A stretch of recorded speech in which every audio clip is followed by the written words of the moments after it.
Hello, welcome to Banks and Markets. This is Benham. This video is about portfolio performance evaluation techniques. In the last video, we talked about how we can organize file to record portfolio return. So we said we need the stock prices, and with the help of the stock price we can find out the stock price return such as this, and we can assume what is the amount we would like to invest in each of these stocks. Here we've got 9 stocks and the assumption is to invest equally this available £1 million. So £1 million when invested equally in 9 stocks becomes 111,111.11. So that's what is being invested in each of these 9 stocks. But the value changes each week because of the rate of returns. Remember, here we've got share prices for different stocks at the end of each of these weeks, and the starting date is February the 17th 2020, and I can close this position May the 11th 2020, and I will have done my portfolio management for several weeks by the time I reach and close my position on the 11th of May 2020. Now I have portfolio return. So what I can do is first find out what is the holding period return in terms of yield. So I will do this equal the portfolio value now divided by portfolio value before, take away 1. That's 0.89%. That is the holding period yield. End value divided by beginning value minus 1. I can do the same for the benchmark to see what is this figure for the benchmark. So end value divided by beginning value, take away 1. Of course, in terms of holding period return, the portfolio is superior than the benchmark. Let's now see arithmetic mean. It's simply the average, so the average can be calculated like this, and I get the average, which is this number here. What is the average for the benchmark? For the portfolio it is higher than for the benchmark, so the portfolio has performed better in terms of weekly arithmetic mean. Now I would like to see this in terms of annual, so I can analyze it by doing 1 plus this weekly rate of return, and because that this is weekly data and in a year there are 52 number of trading weeks, I do power 52 minus 1. So therefore I get this number for my portfolio but lower number for the benchmark. Now I'm interested to find out what is the geometric mean, because in the previous video we learned that geometric mean is a better tool to apply in the case of investment portfolios. So equal, I can do product 1 plus all my portfolio returns power, there are 12 periods, 12 different weeks, so 1/12 minus 1, that gives me weekly geometric mean.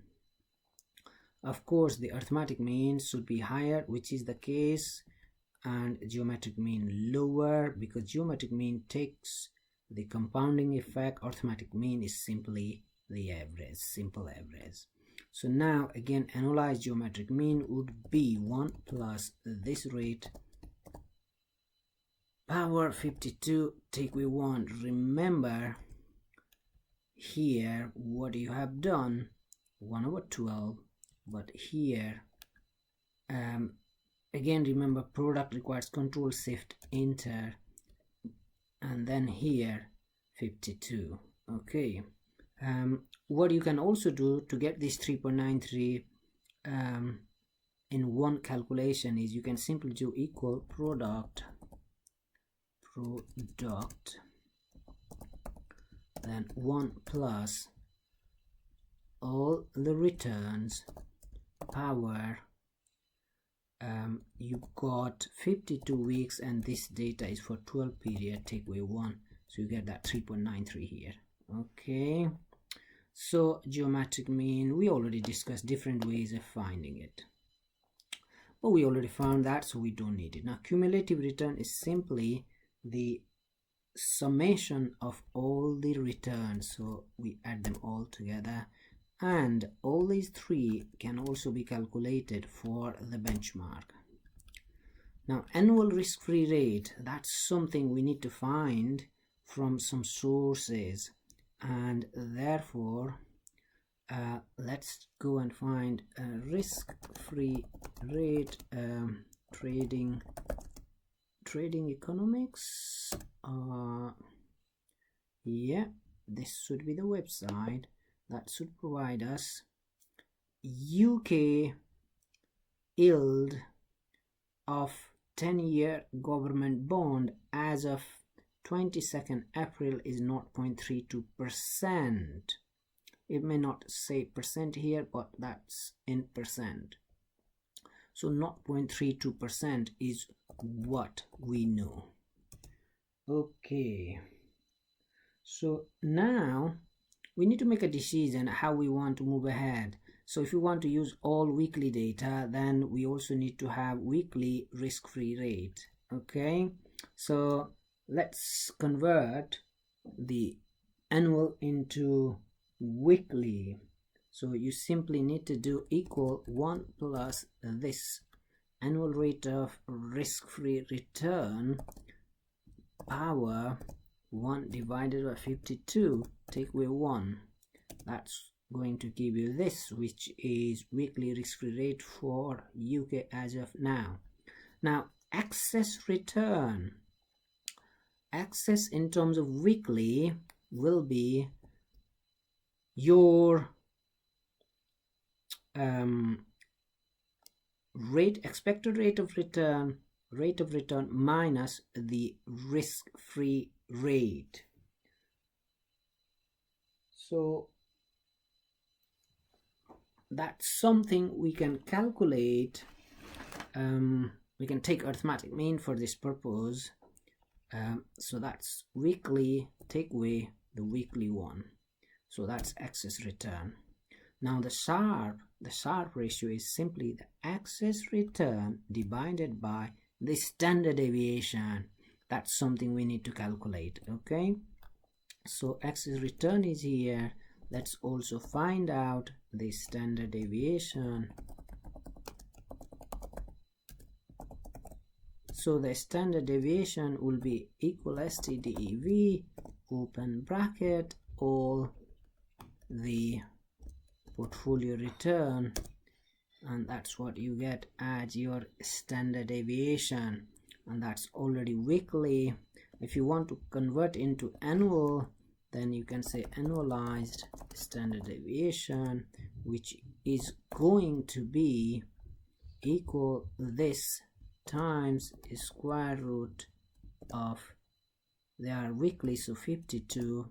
That's what you get as your annualized standard deviation.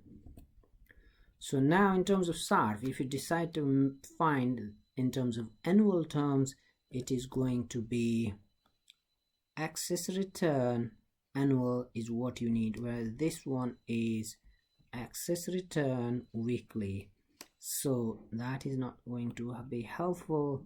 So you need excess return weekly and excess return annual separate.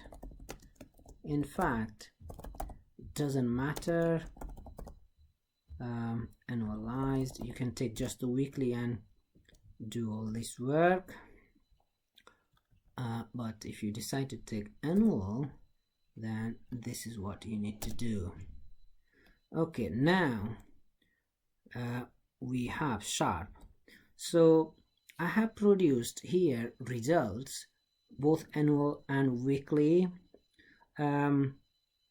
just to be consistent and just for convenience purpose as well. I will just do the weekly one. All right, so now Sharpe ratio excess return weekly will be divided by the standard deviation weekly, which is this. We get a Sharpe of 0.1348. What is it for the benchmark is important. For the benchmark, now put it on this side, 2.86. So the benchmark has a better risk adjusted return. See, this is the beauty of risk adjusted return techniques. Initially we were saying the returns are attractive for the portfolio. Now when we also include the risk aspect, the risk adjusted return for the benchmark is much more attractive. Next we need the beta. Beta is the slope, and remember we need beta to calculate the trainer ratio. So for slope, known wise is the portfolio return, while the dependent is portfolio and the independent is the benchmark. So that gives you the beta, very high beta, and of course it's a hypothetical example. Now we can find out the trainer, and the trainer is going to be excess return divided by the beta, not 1, not 2. So that's what we get for the trainer. We can keep it in format similar to Sharpe. So that's trainer. Remember the beta for the market is going to be 1, therefore the trainer is going to be this figure here, which is not 0.4, and it is coming from the excess return divided by beta. Okay, now it is alpha. Alpha is simply the intercept, and in the case of intercept, the known y's are again these, and known x's are here. So we've got intercept. Remember the alpha is very important. In this case the intercept alpha is negative, which means the manager's contribution here is negative. When market performance is neutral, manager's performance is minus 0.15%. In terms of Jensen alpha, the manager has not been able to add value. Then we've got tracking error. To find out the tracking error, first you need to find out the difference in the performance between the portfolio and the benchmark. So that is basically called the outperformance. So portfolio minus the benchmark. So this is the outperformance, which we have in column AH, starting from AH18 to AH29 in my case. Now I go down here to find out the tracking error, which is equal. It's very simple. Tracking error how closely are we performing as compared to the benchmark. Dot S of the outperformance or the differences. Okay, and there we go, we get 0.51. If it were 0, we could have said the portfolio performance and the benchmark performance is no difference. This is higher than 0, so it shows the degree of variation between the portfolio and the benchmark. Now the information ratio is simply the return of the portfolio, which is here, take away return of the benchmark, which is here, divided by this tracking error, which is kind of risk. So therefore we go information ratio 0.0481, higher the better, and this is 0.0481. Now we got modified Sharpe ratio, improvement over the Sharpe ratio. When the excess returns are negative, it will give a result different than that of the Sharpe ratio, but here the excess return is positive, so we will not be expecting any different answer. However, just to apply the formula, what we need to do, excess return divided by weekly standard deviation power the excess return again divided by the ABS of the excess return. Of course it's positive, so we do not need it to do all that, but I just wanted to show you the formula, so I have done this. Therefore this number now and this number here is exactly the same. The two numbers, the Sharpe and the modified Sharpe, are the same. Okay, and now in the next video I'll be talking about the remaining indicators, so please watch my next video to understand other indicators. Thank you.